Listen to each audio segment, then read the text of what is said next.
بہت سی چیزوں میں ایک اہم مقام جو بیان ہوا، جو میں تقریباً ہر سال ہی بیان کرتا ہوں، وَلَوْ أَنَّهُمْ إِذ ظَّلَمُوا أَنفُسَهُمْ جَاءُوكَ۔ جب لوگ اپنی جانوں پر گناہ کی وجہ سے ظلم کر لیں تو پھر وہ کیا کریں؟ جاؤک، پھر آپ کے پاس آ جائیں، حضور صلی اللہ تعالیٰ علیہ وآلہ وسلم کی بارگاہ میں آ جائیں۔ کون؟ جنہوں نے گناہ کیے، اللہ کو ناراض کیا۔ اب اللہ کو منانا ہے تو شارٹ کٹ کیا ہے؟ اللہ خود بتا رہا ہے جاؤک، آپ کی بارگاہ میں آ جائیں، فاستغفر اللہ، پھر اللہ تعالیٰ سے استغفار کریں، واستغفر لهم الرسول، اور آپ بھی ان کے لیے سفارش کر دیں۔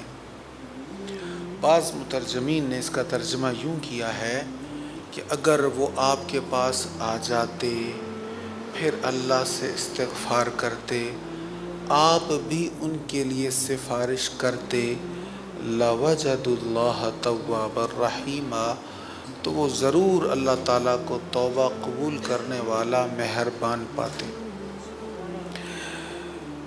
یعنی اگر گناہ ہو جائے، سرزد خطا ہو جائے، تو اب اللہ تعالیٰ سے معافی لینے کا طریقہ ہے بارگاہ مصطفیٰ میں جانا، اس لیے کہ بخدا خدا کا یہی ہے در، نہیں اور کوئی مفر مقر، جو وہاں سے ہو یہیں آ کے ہو، جو یہاں نہیں تو وہاں نہیں۔ یہ الگ الگ نہیں ہے معاملات۔ دامن توحید تھامنا ہے تو دامن رسالت کو تھامنا ہوگا۔ آپ نے کعبے میں جانے کا لطف لینا ہے تو دل میں محبت مصطفیٰ پیدا کرنا ہوگی۔ صرف کعبے کے چکر لگا کے لوٹ آئیں گے تو ایسا حج، ایسا عمرہ منہ پہ مار دیا جائے گا کہ تم میرے محبوب کے پاس نہیں آئے۔ لَوَجَدُوا اللَّهَ تَوَّابًا رَحِيمًا، آئیں آپ کے پاس، استغفار کریں، پھر آپ بھی سفارش کر دیں ان کے لیے، آپ بھی کہہ دیں یا اللہ معاف کر دیں انہیں، آپ آ جو گئے میرے پاس۔ لَوَجَدُوا اللَّهَ تَوَّابًا رَحِيمًا۔ میں ایک بار قدمین شریفین کی طرف بیٹھا تھا تو ایک اعرابی آیا، مجھے وہ اپنے حلیہ سے مجھے اعرابی لگ رہا تھا، اور وہ حضور کے قدموں کی طرف کھڑا ہوا، ساتھ اپنے بچوں کو لیے ہوئے، بار بار یہی آیت پڑھی جائے، وَلَوْ أَنَّهُمْ إِذ ظَّلَمُوا أَنفُسَهُمْ جَاءُوكَ، وَلَوْ أَنَّهُمْ إِذ ظَّلَمُوا أَنفُسَهُمْ جَاءُوكَ، اور پھر رو کر کہنے لگا أَسْأَلُكَ الشَّفَاعَةَ يَا رسول اللہ، یا رسول اللہ میری شفاعت کر دیجئے، میری بخشش کی سفارش کر دیجئے، اللہ ہمیں بار بار وہاں جانا نصیب کرے۔ مفسرین کہتے ہیں کہ جو حضور کی بارگاہ میں چلا جائے وہ تو پھر حضور کی بارگاہ میں عرض کرے گا نا، سفارش کی تو سرکار دعا کریں گے تو سارے معاملات حل ہو جائیں گے، نظر کرم ہو جائے گی تو سب مسئلے حل ہو جائیں گے۔ جو نہ جا سکے وہ کیا کرے؟ جذب القلوب الی دیار محبوب میں شیخ عبدالحق محدث دہلوی رحمۃ اللہ تعالیٰ علیہ بڑی خوب بات کہتے ہیں۔ یہ شیخ عبدالحق وہ بزرگ ہیں جو حضور کی بارگاہ میں حاضر رہا کرتے تھے، مدینہ طیبہ میں حدیث پڑھتے پڑھاتے تھے، روز حضور کے ارشادات لوگوں کو بتاتے۔ ایک دن خواب میں حضور کا دیدار ہوا، فرمایا عبدالحق جاؤ دہلی میں جاؤ اور وہاں پر میری حدیث لوگوں کو سناؤ۔ یا رسول اللہ دہلی میں چلا تو جاؤں لیکن وہاں یہ جلوے تو نہیں ہوں گے، یہ نظارے تو نہیں ہوں گے۔ حضور نے فرمایا تم جاؤ نا، وہاں میری حدیث لوگوں کو بتانا، سنانا، میرا پیغام لوگوں تک پہنچانا، تمہیں روز جلوے بھی مل جایا کریں گے۔